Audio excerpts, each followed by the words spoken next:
This is the part where we fill time, Lisa. Hi, how's it going? I've been revisiting my favorite parts of the book today, and falling in love with people again, and changing my mind constantly about who my favorite character is. Well, there we go. Which is always a good thing. I must admit, I had to steal the book back from my mother. Oh, well, I'll take that as a good sign. Nice, very good. All right, I think we're live on Facebook, it looks like. So hi, everyone. Welcome to Books and Bubbles. My name is Lisa Chan. I'm a journalist with Better Homes and Gardens. I'm filling in for Dora Pappas, our editor, who's been called away tonight, and it's my very great pleasure to be talking to the lovely Sophie Green about her book, The Bellbird River Country Choir. And we're obviously presenting this event with support from our event partner, QBD Books. And if you haven't yet got a copy of the book, or you want to pick one up from a friend, you'll find a link to be able to purchase it in the chat. Now, hopefully you have a lot of really good and intriguing and maybe thoughtful questions for Sophie, but there's just a couple of quick housekeeping things to talk about before we dive in. So firstly, if you have a question, you can submit it through the Q&A box, which you'll find at the bottom of your Zoom screen. Or if you're tuning into us through Facebook Live, you can leave the comment. And also a save the date for you. As you know, Books and Bubbles is an ongoing series, and our next event is set for Wednesday, October the 19th. And on that night, we'll be talking to author Natasha Lester about her new book, which is called The 3 Lies of Alex St. Pierre. And I'm going to let you discover it yourself, but to give you a little quick premise, it's the story of a young woman who's trying to forget her devastating part in the war. If you'd like to tune into that, you can register at booksandbubbles.com.au, and that's also where you can sign up for our newsletter to be the first to find out about upcoming events or to watch previous chats on demand. And so now that we've covered that little bit of housekeeping, welcome, Sophie. Thank you for joining us tonight. Thank you very much, Lisa. And I'm very happy to see you again, because we spoke about Bellbird River a few weeks ago and I had a thoroughly lovely time. That's nice. Well, I've, as I just said to you before, I've been reading the book before, and it's amazing how many things you can find on a second read. And I'm hoping that other people are going to come up with some perspectives that we haven't thought about. But just while we wait for some questions, I was going to throw one to you to start with, which is, with the book, did you set out to write it as an ensemble story, or did you want to tell a story about a town, and a small town, and the secrets that it holds?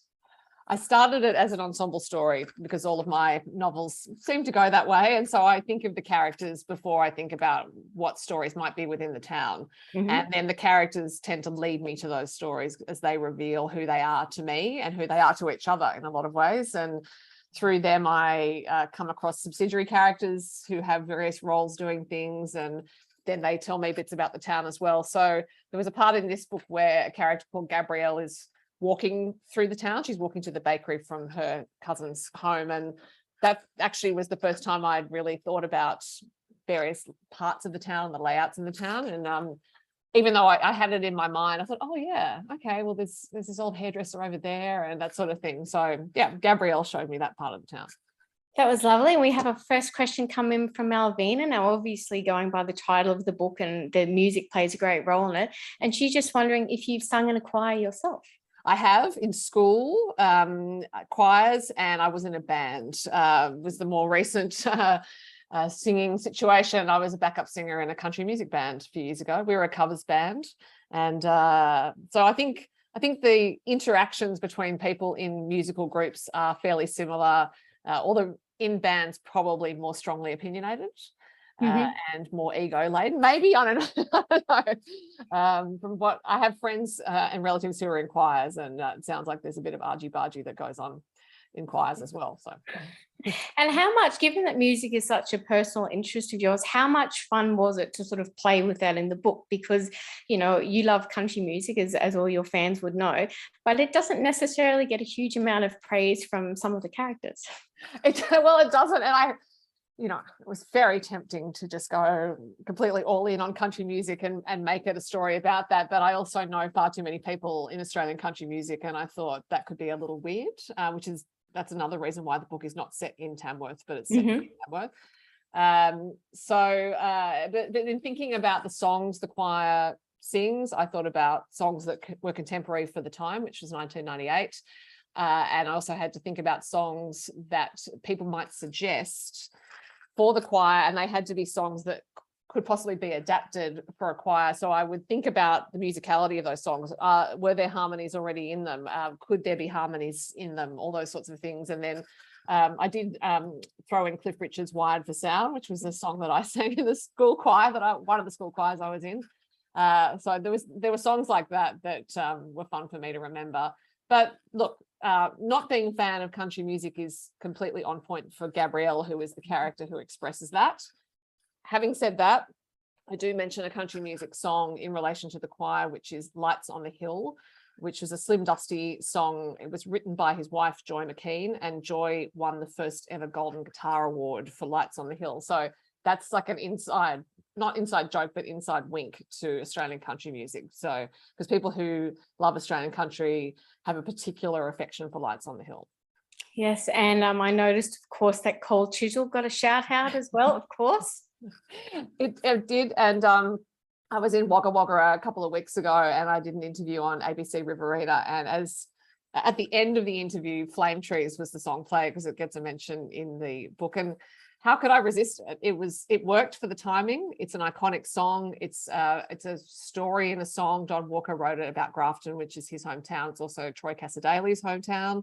So in thinking about songs, I did have those elements in mind as well. So I guess the mention of Flame Trees is also a nod to Troy, and that's another way of bringing in country music sneakily. Now you just need them to write a song called Sophie to sing alongside. No, it's not necessary. Now we have another question that's come in from Bethany, who would like to know what your inspiration for writing the book was. I think that, well, the Tamworth Country Music Festival was quite an inspiration. But again, as I said, I didn't want to write a song about country music, and I didn't want to set it in Tamworth, partly because picking a part of town was going to be tricky.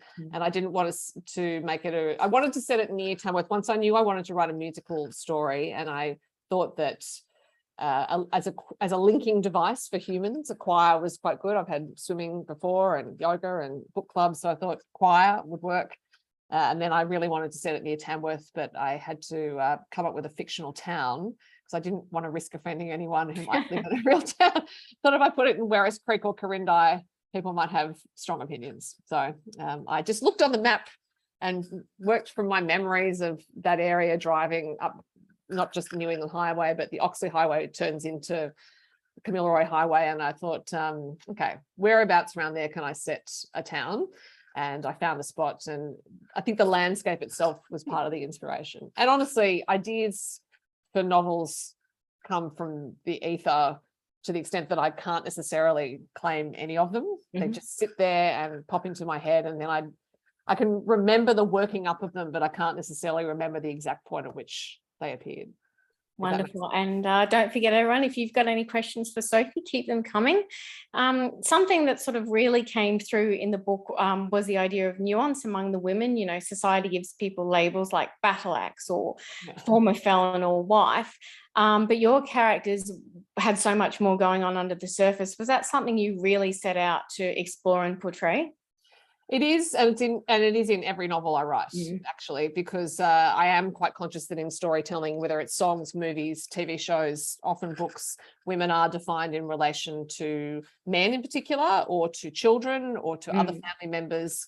And every woman I know has a very rich and interesting life, and those lives cannot be defined necessarily in relationship to other people. So it is very much a conscious choice, and it's one I intend to continue. And in fact, I've delivered next year's book, and it's the same in that as well. Well, it's funny you should say that, because we've got a question from Helen via Facebook. Any hints on what you are working on now? So that's segue to this. I don't think I'm allowed to tell you the exact subject matter, but I will say it's set in Queensland again, but it's on the Sunshine Coast, and that's an area I know really, really well. I've been going there since I was 8 months old. My mother texted me a photo the other day of me on the lawn in front of the old Tingerana on the main beach at Noosa Heads, and then one with me and her. So that might give you a clue as to where it's set. And all I'll say is there's a beautiful natural environment in Noosa Heads, and that may be part of it. That sounds like a lovely stay tuned. Yeah. Okay, we've got one from Cassie now. How did you come up with the name Bellbird River, and did you have a few names for the fictional town? Yes, I had a completely different name all through the writing of it, and in fact through the first draft of it, and then we decided to change it. And I was tossing out all sorts of bird and flower names, and it was actually the book's editor, Karen Ward, who grasped onto Bellbird, because I had thrown out a few different birds, as I said, and trying to think of something that sounds good for a title. That is a big consideration. So some names are taken. There are some books that have already used bird and flower names, but yeah, it was Karen who identified Bellbird, and I'd already suggested it could be something river or something creek or something like that. So she put them together. And was it very deliberate to get the word country in there? It was mainly from a rhythmic point of view, because if you take it out, the Bellbird River Choir kind of lands with a bit of a thud. And so I'm always really interested in the rhythm of language. And I think that is a musician in me coming out. And I will think about it when I'm writing text as well. And I'll often think about chapters in terms of needing another beat, or does the rhythm of a sentence work, and someone's speech. When I'm hearing the characters talk, there's a certain musicality to every character's speech, and I honor that when I'm writing how they speak. So yeah, the Bellbird River Choir, as I said, lands with a bit of a look, whereas the Bellbird River Country Choir has a much nicer rhythm. And yeah, it sounds like a choir that could tour overseas quite successfully. Well, there you go. I'll mention it to Gabrielle next time we're speaking. Nice. Now, just going a little bit back to some of the themes of the book, and one of them was it seemed to have a lot of great love stories in them, not necessarily the love stories that Hollywood tells where, man and women meet and goes on from there, but the different explorations of what love is. Is that sort of something that you feel passionately about telling? It is, yeah. And again, because I think there are a lot of portrayals of romantic love in all sorts of stories, and that's completely fine, but it's almost overrepresented in terms of the sorts of love stories that can exist. And I think any of us in our lives have very strong connections with a variety of people. We love our parents, we love our siblings, and those love stories are not uncomplicated, I think, ever.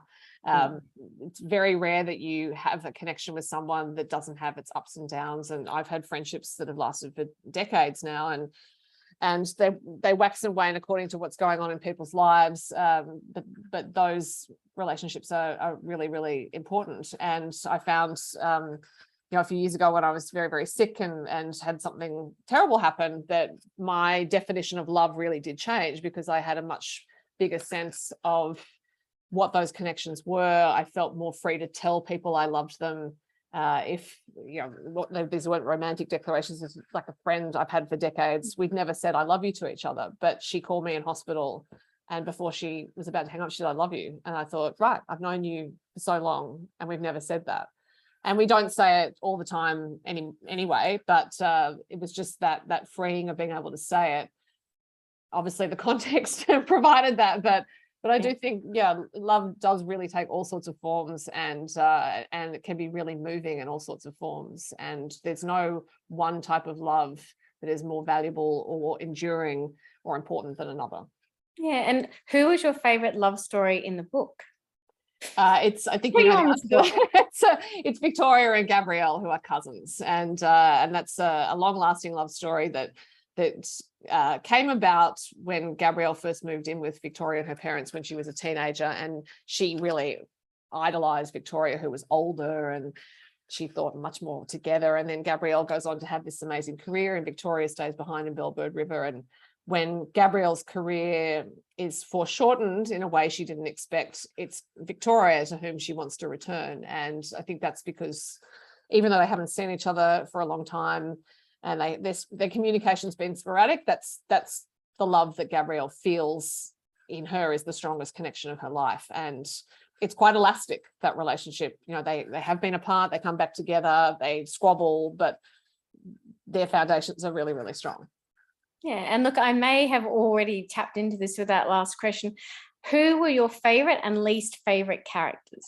That's a terrible question, I know, but well, I love them all, Lisa. I created them all, even the bad people serve a purpose in the story. I don't have favorites because they change as I'm writing. So I might be writing, say, Janine's chapter, and she's my favorite while I'm writing it, and then I think, oh yes, I feel really close to this character. Then I'll move on to someone else. Yeah. And because it takes so much longer to write the book than to read it, I often feel like days and days and days have gone past where I haven't seen a particular character. So when I come back to them, I think, oh, so happy to be back with this person. Least favorite characters, well, Ross, I think, is my least favorite. And he was created for a purpose, and he's not particularly nice. So yeah. I would like to think that there's a lot of people nodding at their screens right now and going, he was my least favorite character too. So, and I guess leading into discussing the men, oftentimes in books, when you have older men, they're not the villains of the piece, but they're often the ones who are sort of getting in the way of progress and story. But in this book, there seems to be a real affection and affinity for older gents and maybe not so much for the younger gents. Were you looking to sort of pay tribute to that kind of old-fashioned country style gentleman? Maybe not so much a country style gentleman as just older gentleman. I was very, very close to my maternal grandfather, who died in 2007 at the age of 96. And my grandmother died in 2001. And so there were 6 years where he was on his own, and I'd go and talk to him, and we got on really, really well. And I was also brought up around a lot of older people. My parents' friends were just there, and we were expected to socialize with them. So there was a lovely man my mother worked for who was very much part of my life, and then also his friends and other people around my grandparents. So my great uncle, who was my grandfather's brother, he served in World War II and would never speak about it. And I think I was just aware that there were these fairly quiet but very strong men who expressed their love through actions, not words, and that's not necessarily fashionable. And it's these days I think everyone wants to hear it, but I do think there are some people who very much express their love through actions, and those of us who perhaps want to hear the word love rather than see it should honor what they're doing and respect that that's the way they're conveying it. And I really don't want to get into spoiler territory, but I love the idea of action speaking loudly at the end of the book with maybe two of our older characters. I don't know if you want to speak to that, but I certainly don't want to spoil it for anyone who hasn't read it. Well, no, I will leave the end of the book alone, because I hope people will read it and enjoy whatever you found in the story. Well, and that's the thing, isn't it? When you write a book, I guess you have your perspective on how it's going to be. What are you hoping that other people take away from the book? I always hope that I write meaningful entertainment. That's the phrase I use over and over again, because that is my context for everything. And that's because my original reader I was writing for was my mother, and that's what she likes. So she was a nurse. She had very difficult working life, as all nurses do, as in, took quite a toll, and she only ever wants to read something that's entertaining, which doesn't mean everything's lighthearted. She just wants escapism, and so do a lot of her friends. They just want to be carried away in a story, and I always thought if I could write something that would carry her away, then I'll have done my job. And if it has meaning in it, because a lot of people want to find meaning in stories, regardless of the format they take, then so much the better. And she likes meaning as well. That's not to say that I actually think of her when I'm writing. It's just that when I set out to write Fairvale, the inaugural meeting of the Fairvale Ladies Book Club, she was the person I wanted to impress. Okay. I'm still waiting. No. She reads it, and she's very kind. But I still have her and her friends in mind, because they read voraciously and they don't read according to genre. So they don't think, oh, I only read literary fiction or crime fiction. They look at the story and say, does that interest me? Okay. Yeah. And speaking of reaction, we've got another question that's come in. What was the most challenging part of writing this book? I think it's always time is the challenge, because I don't have a huge amount of time, and this one was written in the middle of last year, and we were going in and out of lockdown. And Thursdays at Orange Blossom House, which was released last year, was also written during a lockdown, and for me that meant a changing of my writing rhythm, because I used to write on public transport before and after work, and in fact I have gone back to doing that this year. So it was finding a time of day when I could actually write and get some work done without that structure that I'd had before. And that took a little bit of tweaking, but it worked out in the end that I would just sit down for an hour at night, usually relatively late, like 9 p.m.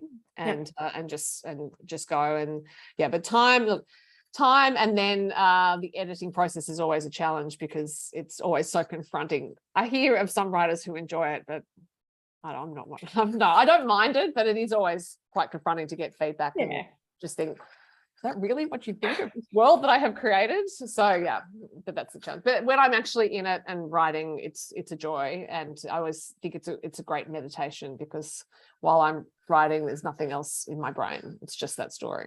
Fantastic. And along the same lines, we have a question from Bodhi, who said, what has been the most exciting part about the Bellbird process, either in writing or after publication?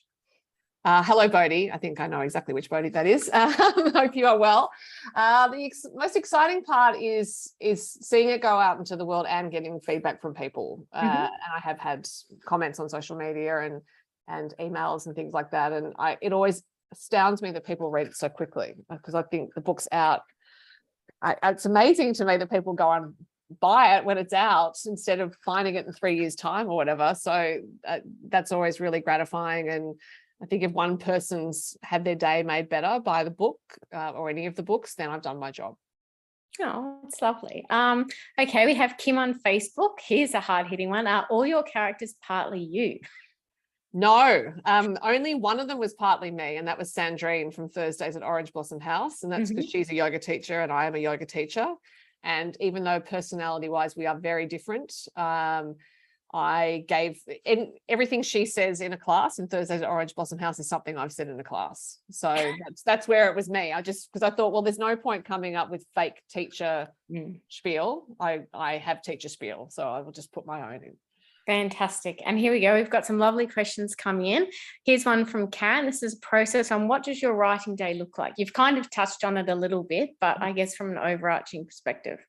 Well, it's not a day, it's an hour here or there, or it's 20 minutes on the way to work and 20 minutes home from work. And then for the last few weeks before I handed in the new novel, it was getting up at 4:30 in the morning because I have a full-time job and I have other things to do. And so if I take the most recent process, it was getting up at 4:30 in the morning. I would exercise for about an hour.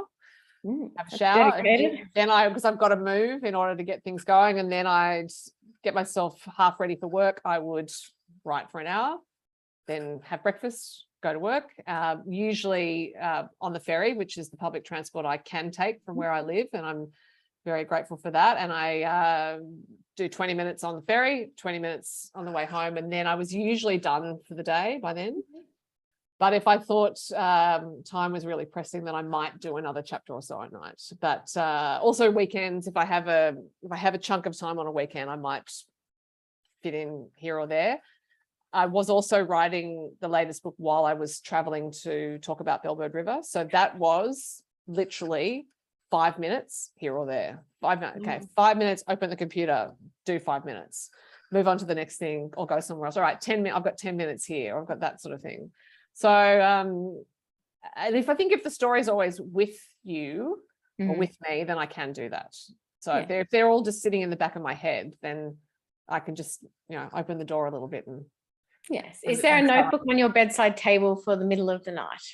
No, there's not, because I tend to have, just because I've got these planning documents I use. And so if I have something, then I just tend to go to the planning document. I'm pretty good at not thinking about them during the day, actually. So I only tend to open that door a little bit when I know it's time to write. Very nice. Now we've got Judy here who asks, with this book having such a music basis, do you recommend it as an Audible book? Well, it's out as an audiobook now. There is no music in it. So we wouldn't have even attempted to put music in it because the rights to that are horrendous. But I do have a playlist. I made a YouTube playlist out of the songs that are mentioned in the book. So if you go to my website or to my social media, I've got a link tree in my Instagram bio, then the playlist is linked from there. I'm also just seeing some people are putting questions into the chat. If you wouldn't mind putting them in the Q&A box would be great, because that's where Lisa's taking them from, if you haven't put them in there already. Thank you. Fantastic. Now here's one that is a little bit personal for you from Joe. Which writers do you yourself read and take inspiration from?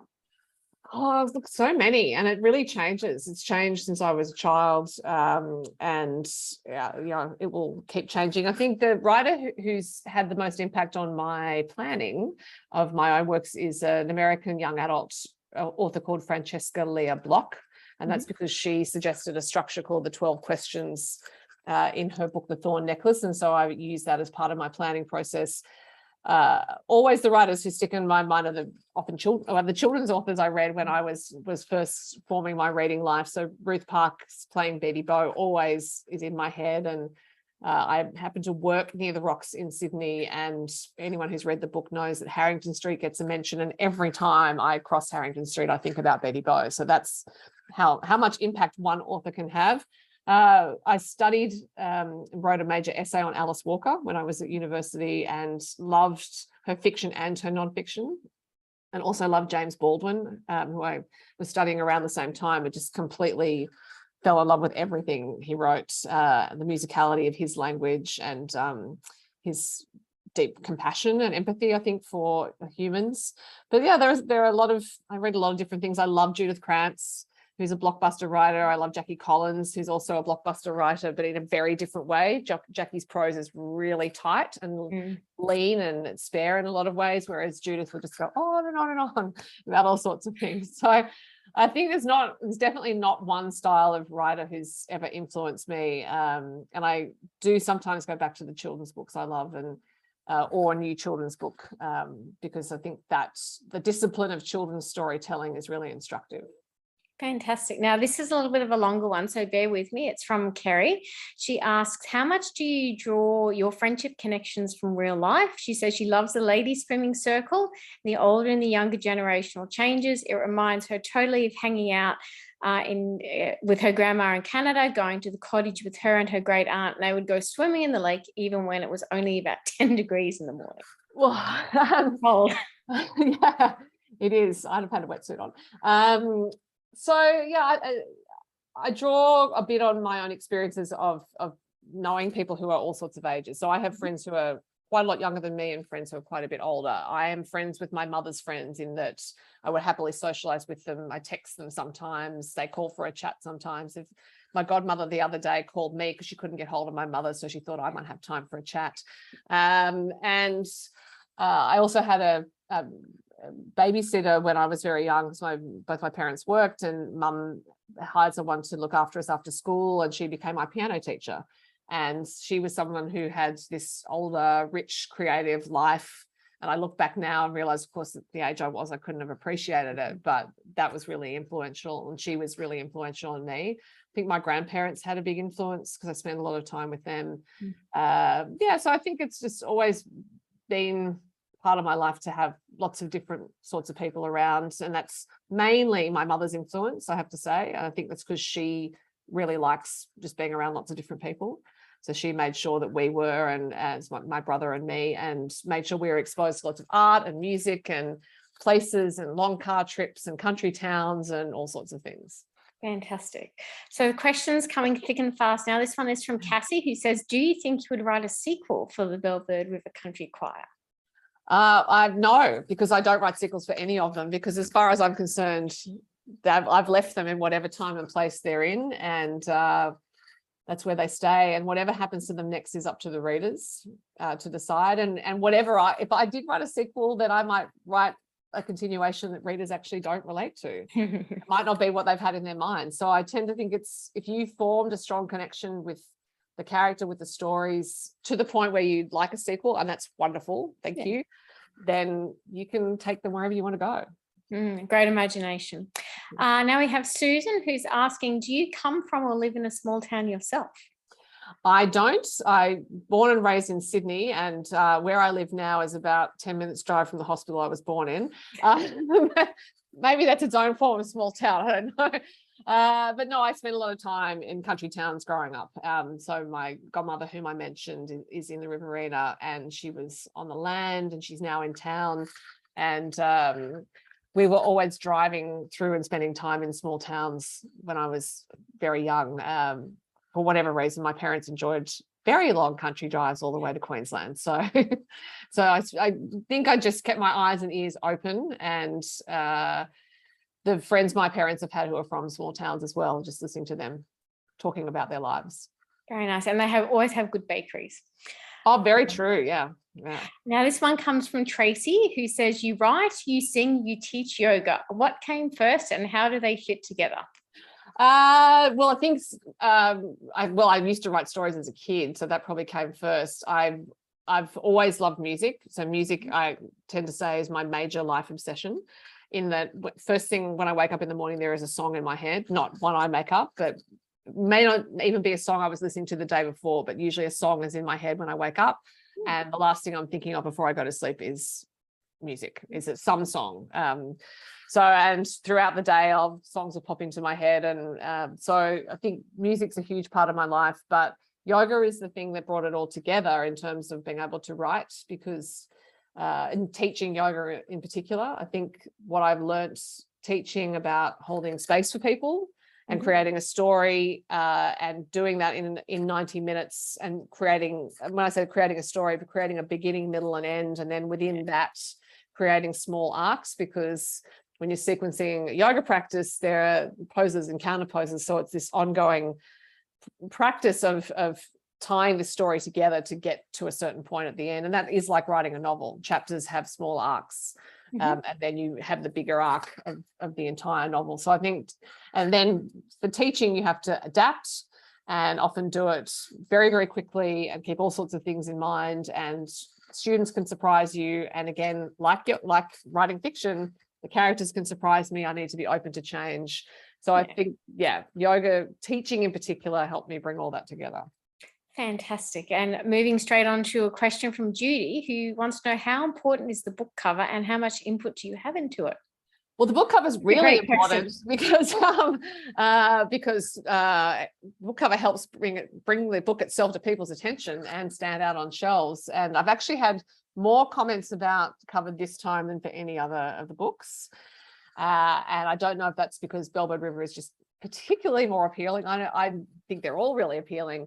That in short, I don't have any say apart from seeing the final concept and saying whether I like it or don't like it. In every single case, I've liked it. In fact, I've loved it. Yes. So never had a situation where I've had to say, no, I do not want that. But these covers are designed by Krista Moffat, who works under the name Christabella Designs. And Krista has designed many book covers in this country. If you walk into any bookshop right now, you'll see a lot of her work. And as you can see, there's a common look to all the covers, although they are quite distinct. And I just think she works with input from the publishers. I now know to provide a list of birds and flowers and things that I include in the story in case that's of any use when the cover's being designed. But apart from that, I leave them to it. And as I said, never had cause to be unhappy. Oh, well, this Bellbird Rivers cover, as you said, is very beautiful. So we've got a question from Sandy, and this is a writer process question. How do you switch modes so quickly? I work then 20 minutes on the ferry, for example. How do you get into a writer headspace? I think so I said teaching yoga helps me, has helped bring all of the things together in order to write. I think the practice of yoga has helped me do the switching. So it's just practicing going into particular mindset, being on the mat, meditating, all these sorts of things. And I'm a really big believer in the power of making a decision. And if you make it wholeheartedly, then the decision itself has the impact you need. And so in terms of switching between things, well, I've decided I'm writing in those 20 minutes. That's it. That's what I do. And it's also my nature. And when people ask for writing advice, I often talk about honoring your nature. It's really important to not try to go against it and think. And so I'm saying that's what I do. It's not going to be right for everyone.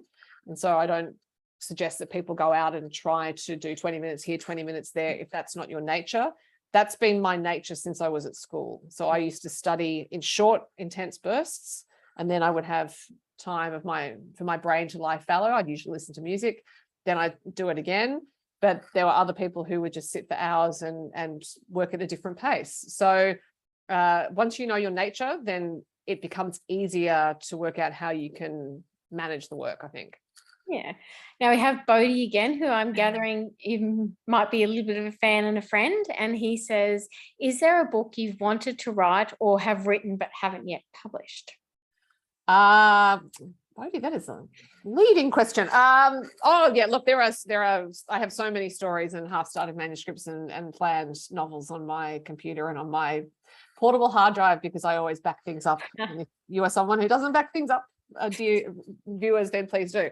Yeah, there are always things that are floating around, and there's a story that I started writing over 2 years ago now, and I've written about 25,000 words of it. I know what the whole story is, but I just don't think the time's been right for it, and I'm still not sure when the time may be right.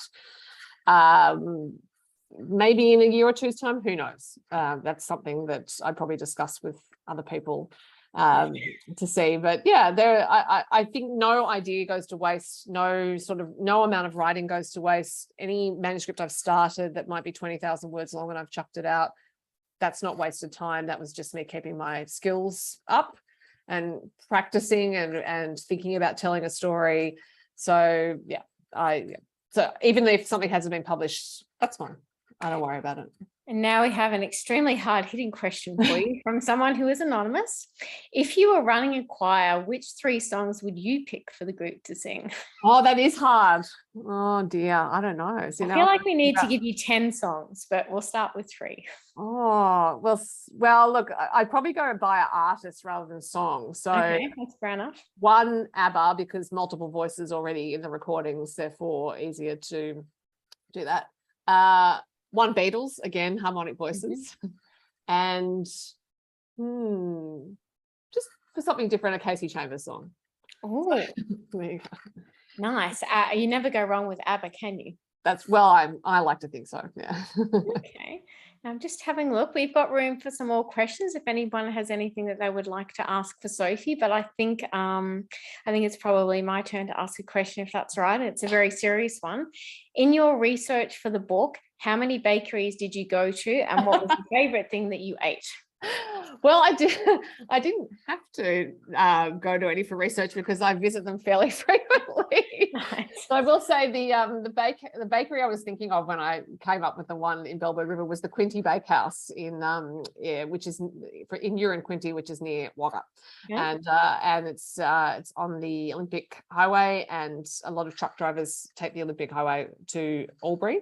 And so they'll stop at the Quinty Bakehouse, and but it is just a bit out of town. And so I thought about this bakehouse being such a centre of activity. But I think bakeries in country towns are anyway, particularly if there's only one. So, but I do frequent the occasional bakery near home, and when I was in Bowral recently, actually visiting the bookshop there, I decided I'd pick up some baked goods at a bakery in Bowral because I thought, well, I'm here now, might as well. I always think you've got to have a vanilla slice in any country town you drive through. That's a good recommendation. Yeah. I think so. Now we have another anonymous question, and he or she says, in the book, the choir helps your characters find a real sense of community. What are some places and the ways that you found that in Sydney? I think was probably the first yoga class I went to, which was in a Uniting Church Hall in Pymble. So that's where I spent my teenage years, and so when I first went to a class and looked it up in the yellow pages, as it then was, and called the number for the Karingai Yoga School, the woman I spoke to said, yes, it's in this Uniting Church Hall, and 7:30 Monday nights is the class to go to. And even though I didn't find a sense of community right then, the community I've found through practicing yoga in particular started there, because the woman who was teaching that class was called Judy, and she would be my teacher for over 20 years. And so I certainly met lots of people through that process. And then the teacher I have now, there's a whole different online community because she's in the United States, but there's still a community there.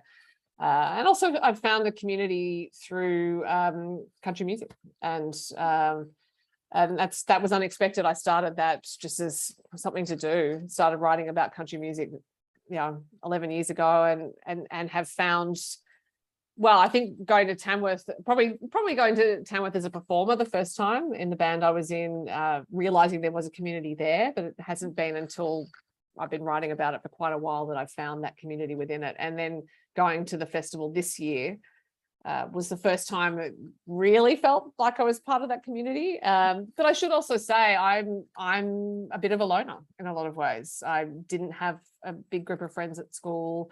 I didn't have a group of friends at university. I've always worked pretty much alone.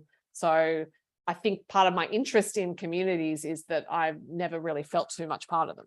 Yeah. And therefore I can be somewhat outside and an observer of them. I have to think, though, that if you were to start an actual Bellbird River Country Choir, you would probably end up with way more people than you could actually get onto the stage. Well, except my cousin was she's been in a choir for years, but then when they went to online rehearsals over COVID, she left because she just said it was just too difficult. And so yes, if it's a Bellbird River Country Choir and it's on Zoom, I don't think, Lisa, that's going to work. The feedback is the timing's too bad. It's too delayed to do rehearsal. That's very true.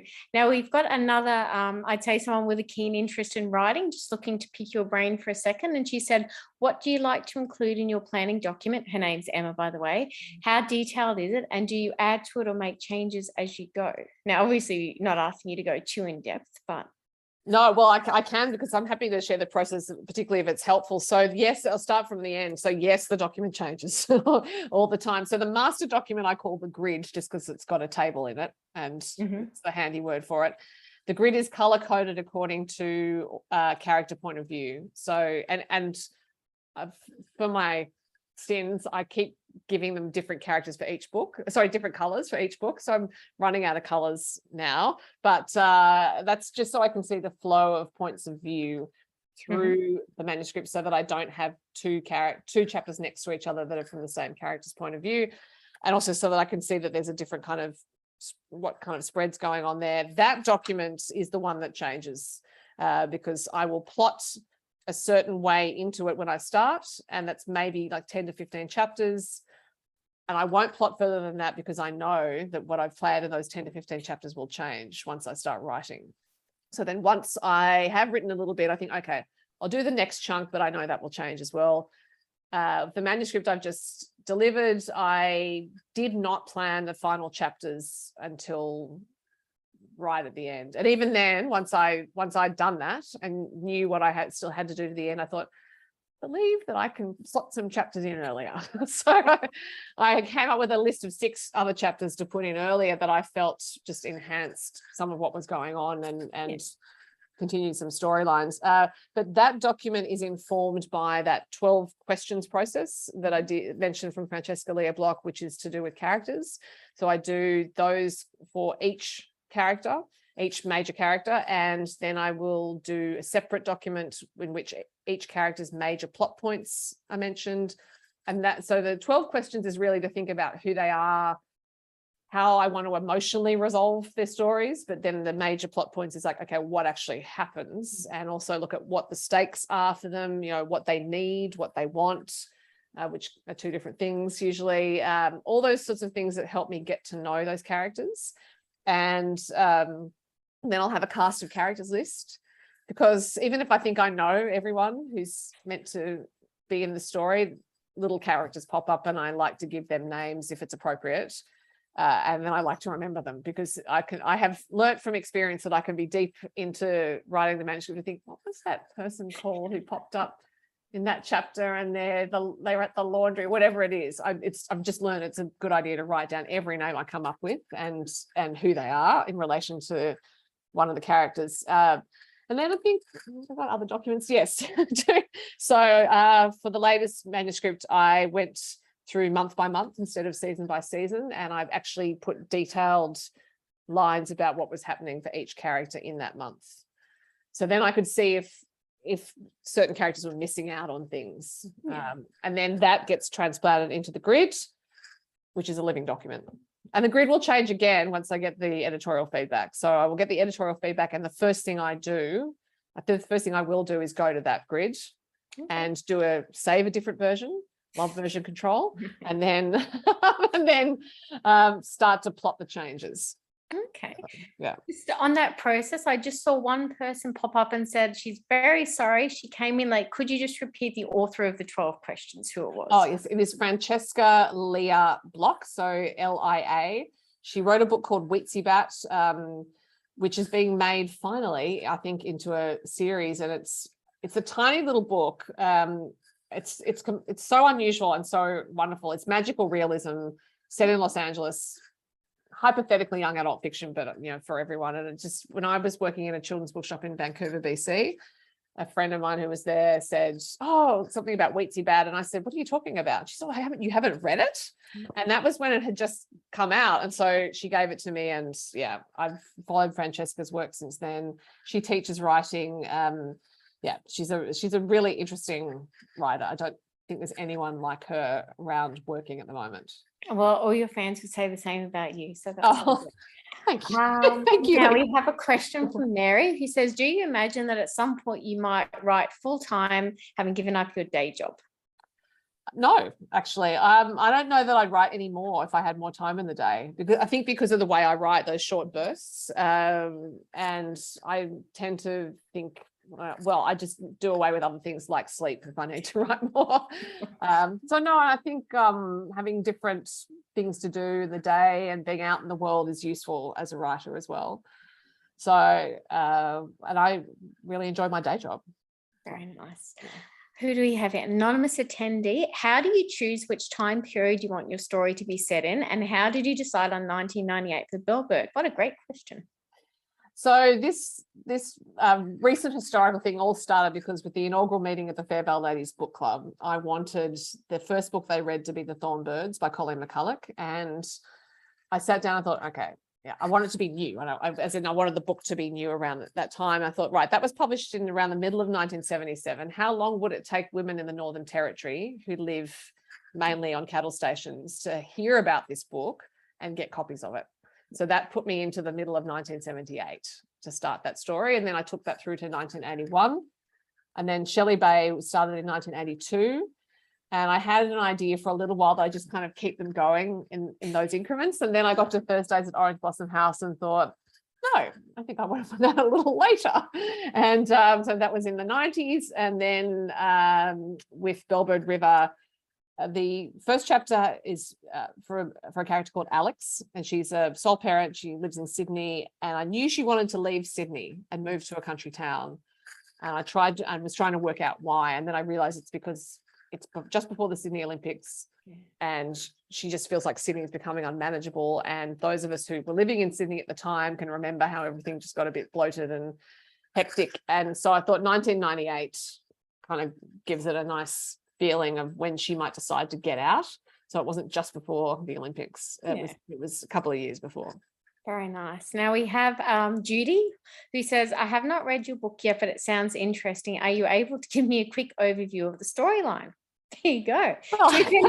3 sentences. Well, it has 5 main characters. It's set in a fictional town called Bellbird River. The choir is a town choir, and so the women in the story end up becoming members of the choir. That is not a spoiler. And 2 of them are cousins, Victoria and Gabrielle. One of them, Janine, is the town baker, and she has some things in her life that she's not proud of. There's another woman called Debbie who's recently moved to the area, and she's also done some things she's not proud of, but she's trying to work on that. And then Alex, as I mentioned, who has moved there to be a teacher in the high school. And Victoria is the town matriarch, and quite happily so. And Gabrielle is an opera singer who can't get her top notes anymore.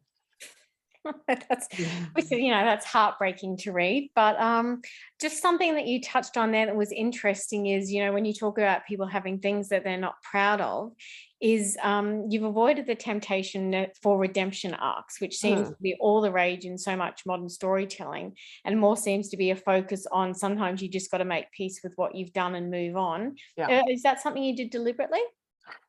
I think not so much deliberately as in that I just believe that's how most of us live, actually. I don't know that most of us have redemption arcs in life, and maybe that's why they're so appealing in stories, that we were all hoping we'll get one. I think a lot of us can hold on to grudges and think about the what ifs and stew away for years about something, wishing that we could redeem a situation, and it's never going to happen. I think it's better to figure out a way to live with regret. If you're alive, you no doubt have regrets.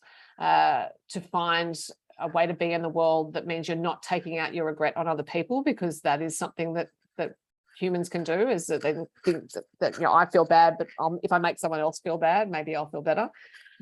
So I think it's more true to life to not have a redemption arc and not have everything sewn up neatly at the end, because even if you sew it up neatly at the end, something else will happen. So and then are you going to keep giving yourself a redemption arc, or are you going to find a way to be in the world that means you don't necessarily have to redeem yourself at all, and actually just live in a way that is more kind to yourself and to other people? Such a powerful message. And we have another anonymous question who says, which themes do you think your books have in common? Which themes they have in common? Well, friendships, I suppose it's a theme, or maybe it's just a setup. Each book has a different theme at its core, which is not necessarily ever explicitly mentioned in the text, but for Bellbird River, it's letting go of the past. For Thursdays at Orange Blossom House, it was reconnecting with oneself, or rediscovering oneself. For Shelley Bay, that was a book about love, and in all sorts of forms. And then Fairvale was actually about grief, although that wasn't bedded in the text either necessarily, but that's what I was feeling the whole way through. So I think the major themes are not in common, but the underlying fabric of those novels is making connections with other people, and I suppose love is common through all of them, and friendship, as I said. Yeah, and you've also in this one very subtly worked in some public health sort of information for older women, haven't you? Yes, there is a character who has a little heart episode, as she calls it, and because part of my work, I think, as a novelist is to try to be useful in some ways, and I kept hearing stories about how women aren't necessarily aware of the signs of heart attack because they're not the advertised signs which apply to men, the dramatic clutching of the chest and that sort of thing. There are more subtle signs that go on to signify that heart is failing. And yes, so I have just put those gently through the text. It's not a big message, but it's more just things to be aware of. Yeah. Very nice. Now, just to let you know, everybody, we are coming up towards the end of the chat. So if you've been a little bit shy thus far about sending your questions through, now is your chance to sort of seize the day. And just, I guess, going back to looking ahead, how many books in advance do you plan? Do you have an idea for what your next book is going to be and the one after, or you play it by ear a little bit? Look, I might have an idea, but then my publishers might have different ideas. So it's the way that goes. So I only really know one book ahead. So I know what's coming next year, but I don't know what's happening after that. So as I said, I have some ideas already there. Whether they turn into books, who knows? And also, I think it's good to respond to what I feel is going on at the time in the culture. And that's my yoga teacher side, where I would write a sequence for a class and then teach it, trying to sense what people actually needed at that time. So as a novelist, I'm trying to do that, but months ahead. Yeah. Staying ahead of the curve. And after you put out a book and it comes out on release day, how quickly do you start getting feedback from readers? Well, some people have had advanced reading copies, so they put things on social media often ahead of release and on release, and so that's really nice of them to do that, because that's their time, they're volunteering to read and to write that. I think with Bellbird River, there were people who had written to me within a week. Wow. So again, I find that amazing. The book's just gone out. How does that happen? So that's how quickly. I guess that would be a nice compliment to be told that you've given someone a sleepless night because they just couldn't. Yeah. And we are getting to the end, so I just want to remind people that if you do want to sign up to have more Books and Bubbles, to find out what's coming up and also to look at old chats again, don't forget that we have our address booksandbubbles.com.au, and I'm just going to have a look and see. I think we've got a last couple of questions sneaking in for you, Sophie, which we'll try to get in. From Tracy, do you have a more creative time of the day, or is it fairly organic? I am an owl, not a lark. So I'm usually more alert towards the end of the day. So me getting up at 4:30 in the morning was an act of desperation pretty much, but that's why I needed to exercise first to try to jog myself into consciousness in order to write. But I think naturally, that's what I found when I was writing into lockdowns was that like after 9 p.m. was good. I could just fly through things at that time of day. Very nice. And we've got Catherine who says you have a number of your characters as teachers. Are there special teachers in your life? Or who was your favorite teacher? I was really lucky to have a couple of great history teachers, actually, in high school.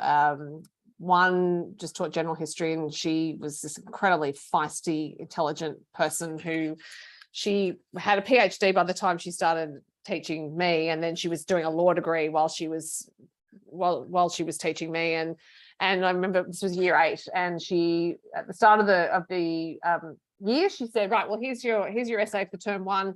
The books are in the library. I'm not telling you any more about it. Off you go. So that was year 8. Welcome to high school. And then the teacher who had a huge impact was I studied ancient history for the last 2 years of school, and had done it reluctantly, but the school I was at, the way that they were configuring the subjects, I was kind of snookered into doing ancient history. And I really wanted to do modern history, but I am so very pleased I did ancient history because this teacher was a real storyteller, and we used to hear her coming down the corridor because her bangles would jangle, so we'd hear the noise. It was like, and then she'd come into the class, she'd take the jewelry off, and she would sit up on the desk and she would tell a story. And then she would feed it into looking at the texts. And the beauty of ancient history is that it's all stories pretty much. It's not as much evidence for things as there is these days, or for contemporary modern history. And so the way she got us all to fall in love with ancient history, so in those days it was 2-unit and 3-unit classes, and she had the biggest crossover rate from her 2-unit to her 3-unit class of any teacher. Wow. In fact, more than any other teacher. Pretty much 100% of the 2-unit class did 3-unit, because we just wanted to spend more time learning from her. Well, it's a good craft to learn, isn't it, at high school, storytelling? Yeah, absolutely. Okay, we have an anonymous question. Do you enjoy doing author tours and meeting with your readers in person? I do, actually. Although I'm saying to someone this week, I'm naturally a very shy person. So it's a sort of, obviously I'm here talking, so I've got past it. But there's always a little twinge of me feeling reticent to meet people. But then I realized other people may be feeling the same way. And I find everyone interesting. Everyone has a story. It's part of why I do a lot of interviewing in my country music life. Love finding out people's stories, and it's usually an unexpected process. So I might think an interview will go one way and it will not end up that way. And I think doing author tours are the same thing. I'm meeting people. They'll often tell me a bit about themselves. I get to see parts of Australia, and I love that. So yeah, I do enjoy it. All right, I'm just having a look. I think we've managed to cover everyone's questions, which is lovely, but I'll throw one sort of last one into the mix from myself, and I think other people would be interested too, which is, what do you hope that people take away from this book? I hope they just have an entertaining time reading it. If I've been able to give someone a distraction or some relief from a busy day, or just some time to themselves, and they think it's time well spent, then great, I've done my job. Oh, that's fantastic. Well, thank you so much. I'm looking at the chat as well, and people are just being so appreciative of how candid and insightful you've been. So thank you so much for your time today and for all your answers. And as I said, we got through a lot of questions, and I'm eagle-eyeing, and I don't think there's any last ones sneaking in. So if you've got one, you've got down about to you, 10 Lisa. seconds. You've managed it beautifully, so thank you. And just a reminder again that if you haven't picked up your copy of the book yet, which I'm sure you will have, but if you want to grab one for a friend, Christmas is coming up. You can find a link to purchase it in the chat, and that website again is booksandbubbles.com.au. And all I can say is it's been such a pleasure to talk to you, Sophie, and hopefully we'll get to do this all again for your next chat. And thank you all for having me in place of Dora. She loves doing these author interviews, so she was very disappointed to meet it, but her loss has been my gain. Well, it's been all of our game, Lisa. Thank you so much for your questions and for reading the book, and for interviewing me weeks ago and doing that so beautifully. And to everyone who's been watching, thank you so much for your time. Time is very precious. So I really appreciate you spending an hour with us. It has been a lovely hour. Okay, well, I think that we've covered everything. So any last messages or any thoughts? I hope everyone has a lovely evening. Farmer Wants a Wife is on back on television. That's why that's my little guilty pleasure. Not too much. I haven't watched that. Do I need to get started on it? Look, it's entirely up to you. And also the US Open is on. I'm in a fugue state at the moment. Every time a slam is on in tennis, I enter 2 weeks of a fugue state where pretty much all I can think about is tennis. So I'm amazed I've been able to talk about something else for an hour. Oh, well, did you watch today's match? That's the big question. I kept an eye on it. Nicholas Kyrgios is out of the US Open for anyone who hasn't caught up with that news. So well, I wasn't going to spoil it, but I was very happy that I was not his tennis racket at the end. True. We're all happy about that. I don't know who's playing next. So just one final check. Yep, definitely we've covered everybody's questions. So I think that probably that's us done. Thank you, Lisa. Thank you so much. Thanks, and thank you, everyone.